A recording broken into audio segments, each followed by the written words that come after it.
antibodies and ask, are they enzymes, right? So if I then take it back to this reaction, for this case, this reaction right here, do I see catalysis by those antibodies? And the answer is, does anybody know? Does it work?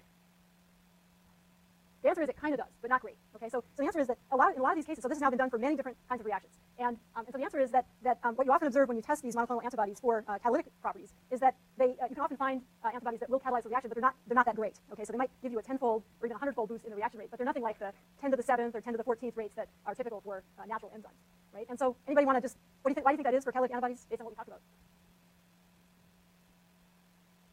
Anybody? Yeah.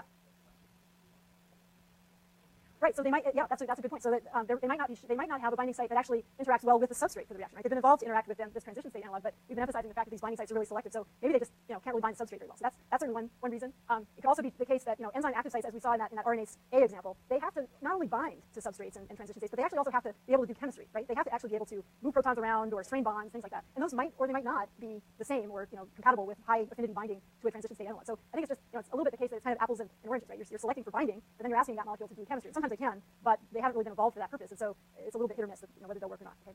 All right, so that's just sort of a little, I thought, sort of a fun example of this. So back to binding energy. So this contributes to catalysis in multiple ways. Entropy reduction is important. So we sort of talked about that before. That's the idea that we reduce the degrees of freedom of the substrate molecules, so they're actually oriented correctly for reaction. They're also concentrated in the active site.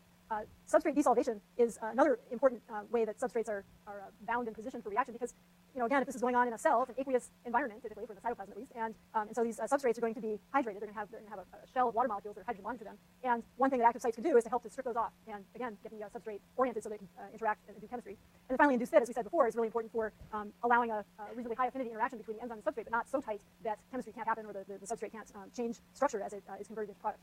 So the book shows you this little diagram here that sort of illustrates the steps in an enzyme catalyzed reaction. So in this case, we have a bimolecular reaction going on, two substrates that bind in the active site of the enzyme, and they're showing you an interaction that involves induced fit. So we have these substrates entering the active site, and then the conformation of the enzyme changing so that we get better, more favorable interactions with these two substrate molecules. Although again, these would typically be involving weak chemical interactions like hydrogen bonding, ionic bonds, van der Waals interactions, that sort of thing, not covalent bonds. So we have this induced fit, and then so this is the formation of the enzyme substrate complex. And then chemistry is going on basically here, right? So we have the active site lowering the barrier, the activation energy for the reaction, allowing the reaction rate to increase. And so substrates are converted to products. And then once that happens, they have to be released. And for many enzymes, this step right here is actually what's called the rate-limiting step. So it's not actually chemistry. Chemistry often, we think, happens very fast when substrates get into an enzyme active site. But what takes time and the thing that limits the rate of enzyme catalyzed reactions is not the actual chemical step. It's actually the release of those product molecules after chemistry has happened. So this step right here, these guys falling off. And once that does happen, now we have the active site of the enzyme that's been restored. It's available for interaction with new substrate molecules, and this whole cycle can happen again. So again, very, very important that enzymes are typically capable of this kind of what we call multiple turnover. So for each enzyme molecule that we have in a reaction, we can catalyze many steps of substrate to product convergence with one enzyme molecule. So I just want to point out some of the amino acids that are very typically found in enzyme active sites. So these are shown right here. So we can have acidic amino acids, glutamate and aspartate, which are shown here, that are involved in general acid-base catalysis, as well as lysines, arginines. We saw the example of histidine with ribonuclease A right here. This is a nice one because it actually has what's called a pKa that's right around neutral pH. So most cells are operating at roughly pH 7 or so, and at that pH, histidine side chains, these side chains can either be protonated, as shown here, or they can be deprotonated. So it's very easy for histidine to donate or receive a proton at physiological pH. So it's a residue we very often observe in enzyme active sites, partly for that reason. And then down here, serine and tyrosine. So these amino acids are often involved in covalent catalysis. They can form transient covalent bonds, and we'll find those in the active sites of enzymes that cleave protein, for example, called proteases. Often have these residues, and they carry out covalent catalysis. And then finally, in many cases, we find examples of metal ion catalysis, where chemistry is occurring in part due to the positioning of metal ions, such as magnesium ions, in the enzyme active site. And those metal ions then do the same kind of thing. They help shuffle protons around, they help orient substrates, and they help with binding energy to substrates. Okay, and so a number of things can affect enzyme activity. Environmental factors like temperature and pH obviously have a very big effect on enzyme activity, as well as chemicals that can influence the enzymes. That's back to the earlier question about how might enzymes be regulated. This is one of the ways that this happens is through chemical interactions with either small molecules in the cell or sometimes other proteins in the cell. And your book shows you this example here, which illustrates the effects of temperature and pH on enzyme activity. So if you look at the top plot here, which is showing you the rate of reaction versus the temperature of the medium, what we see is that for most human enzymes have an optimal activity right around 37 degrees C, which is sort of body temperature. Whereas if we have another type, if we look at other organisms, for example, bacteria that are isolated from these undersea thermal vents where they're growing at temperatures are like sometimes upwards of 95 degrees Celsius, so really, really hot. Very typically, when we look at enzymes isolated from those kinds of organisms, what we see is that their optimal temperature is much higher. Okay, so they've clearly evolved structures that are stable at these higher temperatures, and/or they have interactions with other kinds of molecules that help stabilize their structures and active sites under these more extreme conditions. And then likewise down here, what we find is that also the pH that's optimum for an enzyme can also vary depending on the conditions where that enzyme has to be functional. So if we look at an enzyme called pepsin, which is found in the stomach, where the stomach pH is very, very low, then what we find is that the optimal pH for this enzyme is down around pH 2, right? So this is an enzyme that's clearly evolved to operate in that acidic environment. Whereas if we look at another type of protease called trypsin that digests proteins in the intestine where the pH is higher, now we see that the optimal pH for trypsin is much higher. And so again, this just shows that there's incredible ability of these enzymes to evolve so that they have properties that allow them to function under the environmental conditions where they have to work in the cell or in the body. Okay, so I want to define two terms that you'll see frequently. Exergonic and endergonic. So you probably may already know this, but exergonic reactions are those that release energy to the system, so the overall change in free energy is negative, and these are reactions that are spontaneous. And the converse are endergonic reactions, so these are energy-requiring reactions where the free energy change is positive, and these kinds of reactions are not spontaneous. And it's important to know the difference because, as we mentioned at the beginning of class, a lot of the enzyme-catalyzed reactions that we're interested in are reactions that are endergonic. Okay? If we just look at that reaction in isolation, it's an endergonic reaction. It requires energy to occur. It's not spontaneous. And so the cell has to have ways to drive these energy-requiring reactions. And what we see over and over again in biology, the way that this works, is by coupling an endergonic and an exergonic reaction, coupling those two reactions. So we take a reaction that requires energy and we couple it to a reaction that's energetically favorable, a spontaneous reaction with a negative free energy change associated with it. When we do that, we can actually drive an endergonic reaction. And so the way that this works is largely through the hydrolysis of a molecule of ATP, so adenosine triphosphate. So this is really the kind of, it's almost like the energy currency of the cell. Right? These molecules are used over and over, and they're constantly being generated in cells, and then they're constantly being broken down by hydrolysis in cells. And the hydrolysis of ATP is what is used to drive the kinds of work that the cell has to do, right? Chemical work, transporting molecules, and mechanical work to move around. And so we have to couple the exergonic hydrolysis of, in this case, ATP to drive various endergonic reactions that occur. So let's just look quickly at the structure of this. So this is, of course, also the same nucleotide that occurs in what? I heard too. Is it DNA or RNA? RNA, right? Yeah, RNA, because it's got a ribonucleoside sugar, so it's got hydroxyl here. If we just had a hydrogen here on the 2' carbon of this sugar, then this would be a deoxy ribonucleoside. That would be found in DNA. But this is actually a component of RNA. Okay? So, and then we have the adenine base over here, and then we have the triphosphate group over here. Okay, so three components: the phosphate groups, the sugar, and the base.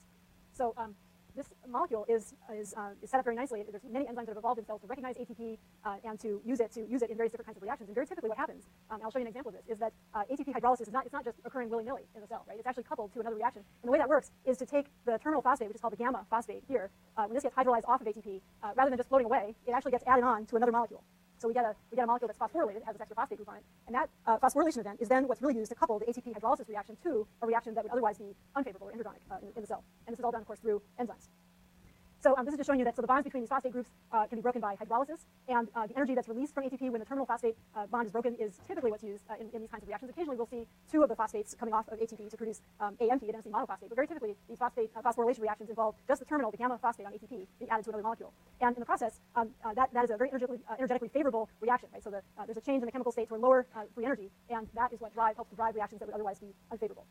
And this is just showing the chemistry of that hydrolysis reaction where the terminal phosphate is hydrolyzed off by the addition of water. Okay, so how does this work? How does ATP actually perform this kind of work? And so we said there are these three different kinds of cellular work that go on: mechanical, transport, and chemical. These are all tend to be powered by the hydrolysis of ATP. And what happens is it's sort of like an energetic equation, right? We have a very favorable reaction that's involving the hydrolysis of ATP that we try to couple to a reaction that would otherwise be unfavorable. When we just tally up the free energy changes of those reactions, if the overall change in free energy is negative, then the reaction is now we can help drive the reaction that way.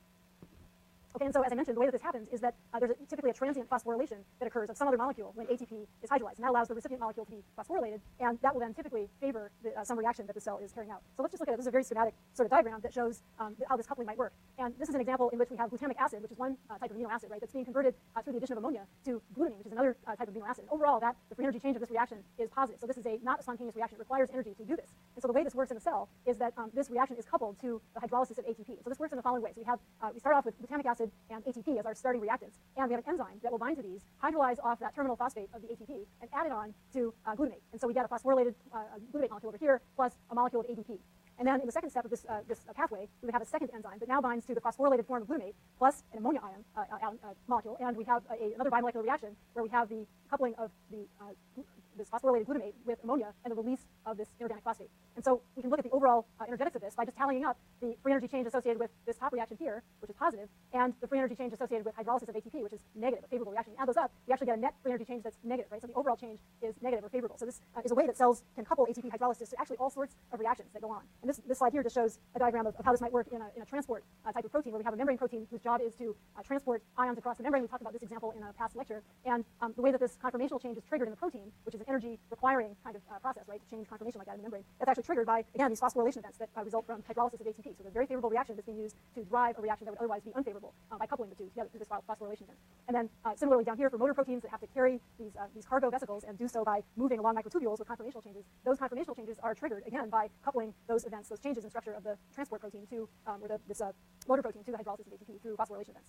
And then, of course, so the cell is spending ATP by hydrolyzing it, and it has to, of course, regenerate it, right? So this is basically a renewable resource. It's regenerated by the addition of a phosphate group back to ADP to reform ATP, right? So this is a constant cycle going on, hydrolysis of ATP, and then recycling it and reforming ATP so that it can be hydrolyzed again to drive further reactions. And this is just showing you that cycle. So have a look at the book on this material. I'm going to post the lecture notes for today on BSpace when I get back to my office, and I'll see you guys on Friday.